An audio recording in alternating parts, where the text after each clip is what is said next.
Jagatpur block के तहत जाबरी पंचायत पड़ती है, जहाँ पे मुझे पिछले रात को ही पता चला है कि पूरी की पूरी ग्राम पंचायत ने वहाँ से इस्तीफा दिया है किसी ठेके के विरोध में।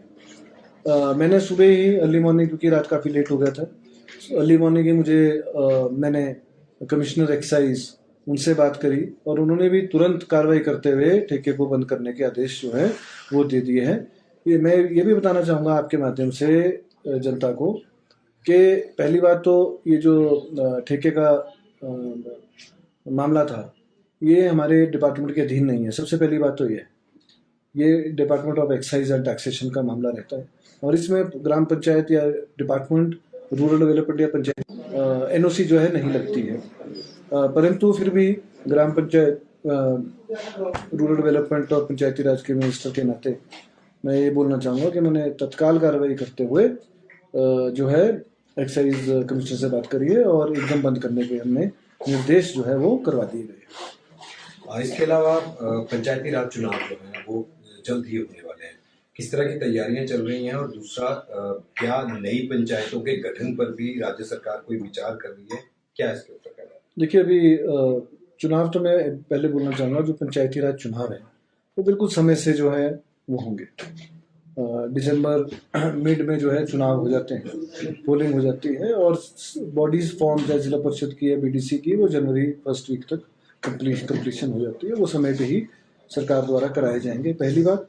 दूसरा, जो रोस्टर है, क्योंकि न्यू रोस्टर जो है वो कैबिनेट में ऑलरेडी हम लोगों ने पास कर दिया, वो जल्द ही जो है उसको रोस्टर लागू कर दिया जाएगा और पंचायत चुनाव जो है वो समय पे ही निपटाए जाएंगे। जो नई पंचायत जो गठन है, करीबन 750 एप्लीकेशंस जो हैं डिपार्टमेंट के पास रिसीव हुई हैं। मैं भी साथ में बोलना चाहूँगा, 10 लाख रुपए पर ईयर एक ग्राम पंचायत को मेंटेन करने के लिए, उसमें उसके स्टाफ की उपलब्धता रिक्रूट करने के लिए करीबन 10 लाख रुपए एक ग्राम पंचायत के लिए चाहिए होते हैं। तो करीबन 75 करोड़ रुपए पर ईयर तो वो खर्चा है। दूसरा, नई ग्राम पंचायत के पंचायत भवन बनाने के लिए 1,14,00,000 रुपए प्रति ग्राम पंचायत के भवन के लिए पैसे की जरूरत होती है। करीबन 800 करोड़ रुपए के करीब वो राशि है। तो और जिस दौर से जो है हिमाचल प्रदेश गुजर रहा है, सभी को पता है, कोई किसी से छुपा नहीं है।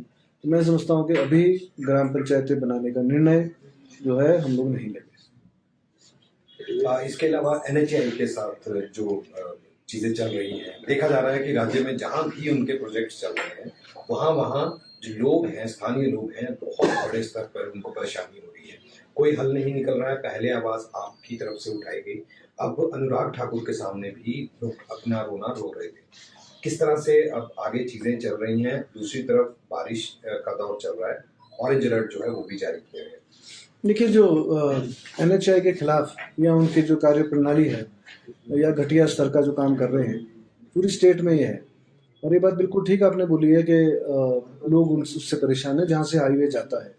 लोग, हिमाचल प्रदेश के लोग नेशनल हाईवे के खिलाफ नहीं है कि वो ना बने, डेवलपमेंट के साथ है, परंतु उससे किसी का निजी नुकसान हो, पर्यावरण का नुकसान हो, हिमाचल प्रदेश के लोगों के हितों का नुकसान हो, ये हम लोग नहीं सहेंगे। इसलिए आवाज़ भी उठाई थी। और मुझे रोज़ जो है, क्योंकि हम लोग रोज़ पोस्ट डाल रहे हैं, माननीय प्रधानमंत्री जी को टैग कर रहे हैं, नितिन गडकरी जी को टैग कर रहे हैं। और पिछले कल जो है नितिन गडकरी जी की भी एक पोस्ट आई है कि अगर कोई ऐसी गड़बड़ियाँ हैं तो मैं व्यक्तिगत रूप से देखूंगा। अगले हफ्ते मेरा दिल्ली का दौरा भी है, अभी उनकी देखी। बड़ी अच्छी बात है, देर आए दुरुस्त आए, क्योंकि कंप्लेंट्स का दौर जो है वो ऐसा नहीं कि आज से ही आ रहा है, किसी के पास भी, किसी भी पॉलिटिशियन के पास या अधिकारियों के पास काफ़ी समय से जो है ये आ रहा है। परंतु अच्छी बात है, उन्होंने लोगों के लिए आवाज़ उठाई है और मैं उम्मीद करता हूँ वो अपने सदन में भी, दिल्ली में, वहाँ भी, ये लोकसभा में भी ये आवाज़ जो है इतनी बुलंद रखेंगे और लोगों के, हिमाचल प्रदेश के हितों की रक्षा जो है वहाँ पर भी करेंगे। मैं कंगना रनावत जी से भी यही आग्रह करूँगा कि वो तो मंडी और मनाली ही रहती हैं, वहाँ पे उनका जन्म भी वहाँ का है और कर्म भी जो है वहीं का है।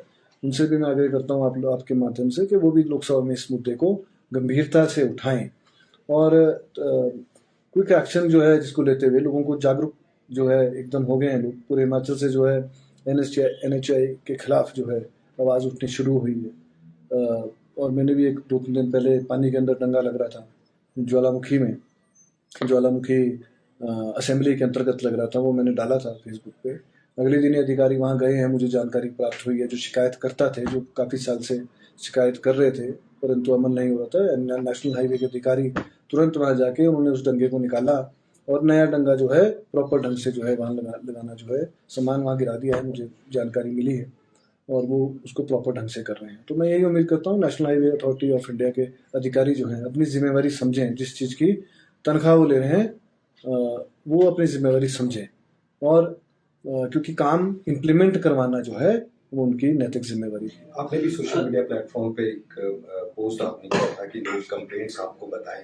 सोशल मीडिया पे एक अभियान भी इस बाबत चल रहा है, किस तरह का रिस्पांस आ रहा है, लोगों को कितनी परेशानी, क्या कोई अहम चीज लेकर जो है गडकरी जो केंद्रीय मंत्री हैं उनके सामने आप बात करें? बिल्कुल, मैं धन्यवाद उन लोगों का जिन्होंने मुझ पर जो है विश्वास किया और मुझे जो ईमेल और व्हाट्सएप नंबर दिया था उसके ऊपर निरंतर कंप्लेंट्स जो हैं वो आ रही हैं विद फोटोग्राफ्स एंड वीडियोस। उसी को हम आगे पोस्ट भी कर रहे हैं और ताकि जो है और टैग जो है माननीय प्रधानमंत्री महोदय को, नितिन गडकरी जी को भी हम उसमें जो है वो टैग कर रहे हैं ताकि वो भी जो है देखें। देखिए ऐसा है कि देश बहुत बड़ा है, उनके पास भी हिंदुस्तान इतना बड़ा है, इतने नेशनल हाईवे के प्रोजेक्ट्स बन रहे हैं। अगर कोई कंप्लेंट जाती भी होगी उनके पास, पहली बात तो वहाँ पहुँचती नहीं होगी। जब हम रोज़ उसको टैग कर रहे हैं तो निसंदेह वो भी गंभीरता को समझेंगे कि रोज़ आ रही है तो कहीं ना कहीं कोई ना कोई गड़बड़ी ज़रूर है और इसी बाबत जो है मैं प्रेजेंटेशन जो है उनको देने जा रहा हूँ और यही उम्मीद करता हूँ कि नेशनल हाईवे के अधिकारी जो हैं वो हमारे लोगों के साथ जो है खिलवाड़ ना करें या उनको डराए धमकाए ना, क्योंकि ऐसी भी शिकायतें मिली है मुझे कि वो लोग उल्टा केस करने की धमकी देते हैं कि हम लोगों के ऊपर अगर काम रुकाया आपने तो हम आपके ऊपर केस कर देंगे, आपके ऊपर जो है क्लेम जो है आपके ऊपर करेंगे हम। और लोगों को कानून की जानकारी का अभाव है। मैंने ये भी बोला है किसी को कोई कानूनी राय चाहिए या केस किसी ने लड़ना है, कई बार पैसे भी नहीं होते गरीब आदमी के पास, वो ज़रूर इस बाबत जो है मुझसे संपर्क करें ताकि उनको कानूनी मदद भी जो है वो मिल पाए।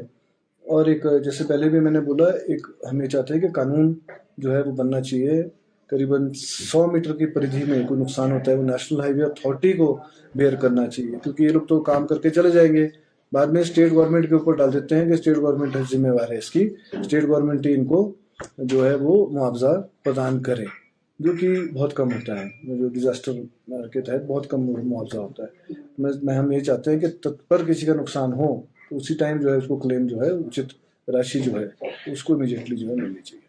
हमसे जुड़े रहने के लिए हमारे YouTube चैनल को सब्सक्राइब करें और नई वीडियो की नोटिफिकेशन के लिए बेल आइकॉन को दबाएं। अगर आप ये वीडियो Facebook पर देख रहे हैं तो लाइक जरूर करें और ज्यादा से ज्यादा शेयर करें। इसी तरह के और भी अपडेट्स के लिए फॉलो करें हमारा Instagram पेज himachal.ke।